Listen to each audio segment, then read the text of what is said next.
এই ধরো গিলে নাও, একটু তাড়াতাড়ি গিলে নে, আমার কাজ আছে।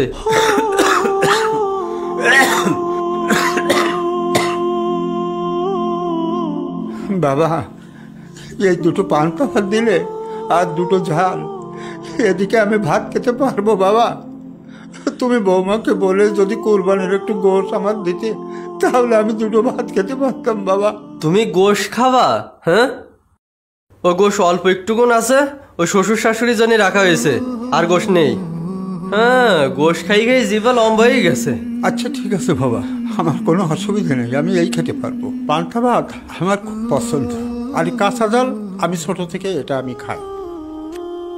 বাবা, আমার ওষুধ সব শেষ হয়ে গেছে বাবা, আমি সারা রাত ঘুমোতে পারিনি। বুকের যন্ত্রণা, কি অসহ্য যন্ত্রণা। দেখ, তুই আমার যদি একটু ওষুধ কিনে দিতিস, তাহলে আমি দুদিন বেঁচে থাকতে পারতাম বাপ। ওষুধ কিনে নিয়ে আসবো মানে? তোমার ওষুধ কিনতে কিনতে তো আমরা দুই ভাই ফকির হয়ে গেলাম। তুমি রাখিয়ে কি চাও কি আমাকে? হ্যাঁ, যেটুকু ছিল সেটুকু তো বেশি কিনে সব খাই ফেলাই চাও।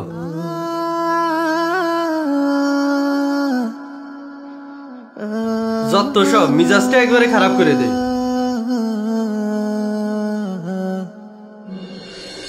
শালার বুড়ো জীবনটাই তামা তামা করে দিলে। বুড়োর এক পা ডাঙায় এক পা কবরে, তারপরও চাহিদার কোনো শেষ নেই। আমাকে দুই ভাই একবার ফকির করে ফেলাইলো। সকাল সকালে তো বক দিছিস কেন? আরে ভাই আর কয়ে না, ওই যে বুড়ো, ওই বুড়োর আমি ভাত দিয়েছি কয় যে গোশ খাবে, আর তাছাড়া ওষুধ ফুরুই গেছে, তাই তোমারে ওষুধ কিনে দিতে গেলে যাই ওষুধ কিনে দিয়ে যাও। আমি ওষুধ কিনে দেবো মানে? আমার কাছে কোনো টাকা পয়সা নেই। তুই জানিস না আমি ওই উত্তর ভাড়া জমি কিনেছি? ওই জমির টাকাতে বসাতে পারতিস না। আরে ওই বুড়ো আজ মরলেও মরবে, কাল মরলেও মরবে, ওর পিছনে ভাও টাকা খরচ করা মানে ওই টাকাটাই নষ্ট। এখন তুই যা পারিস কর, আমি কোনো ওষুধ কিনে দিতে পারবো না, আমার কাছে টাকা নেই। আমি আর কিছু করতে পারবো না।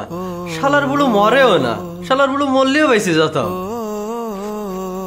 এখন তুমি যা করবা করো, আমিও বুড়োর আর দেখাশোনা করতে পারবো না। সকাল সকাল মিজাজটাই আমার খারাপ করে দিল। শালার বুড়ো মরেও না, মরলে একটু শান্তি পাতাম।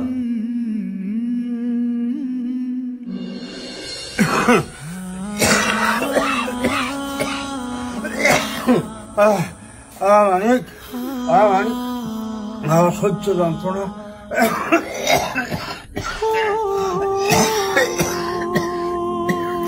অনেক অনেক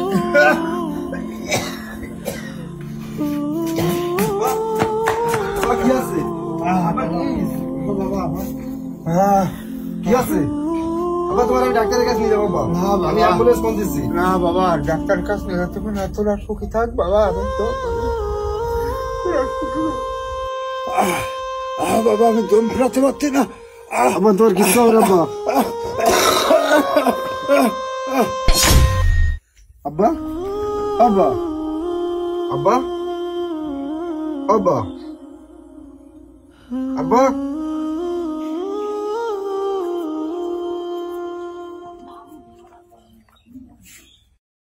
ভাই, আব্বার কি হয়েছে?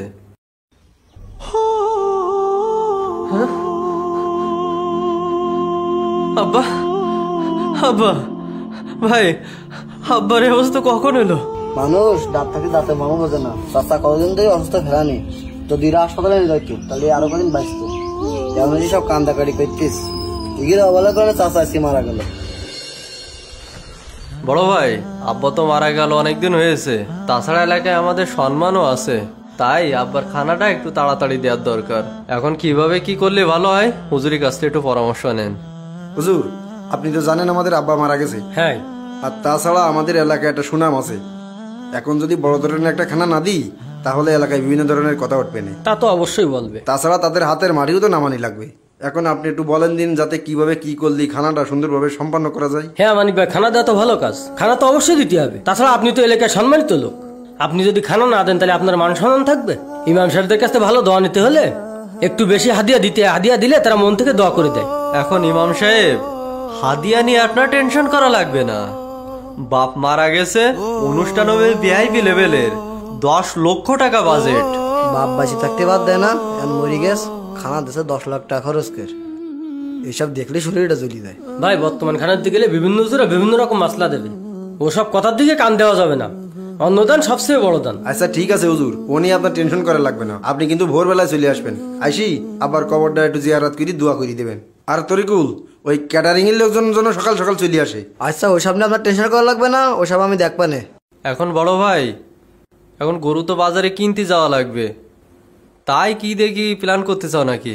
এখন সময় তো বেশি নেই, যা করার খুব দ্রুত করা লাগবে। আমি ব্যাপারীর সাথে কথা বলতেছি, দেখি ওরা কখন যায়। আচ্ছা ঠিক আছে ভাই। আর তুই মসজিদের সিটিগুলো সময় মতন পৌঁছে দিস।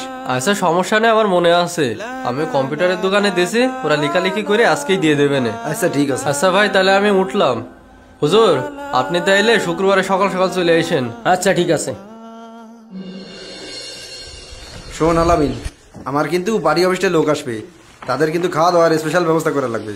তুই বাজার থেকে ডাইনিং টেবিলের ব্যবস্থা কর। আসসালামু আলাইকুম। ওয়ালাইকুম আসসালাম।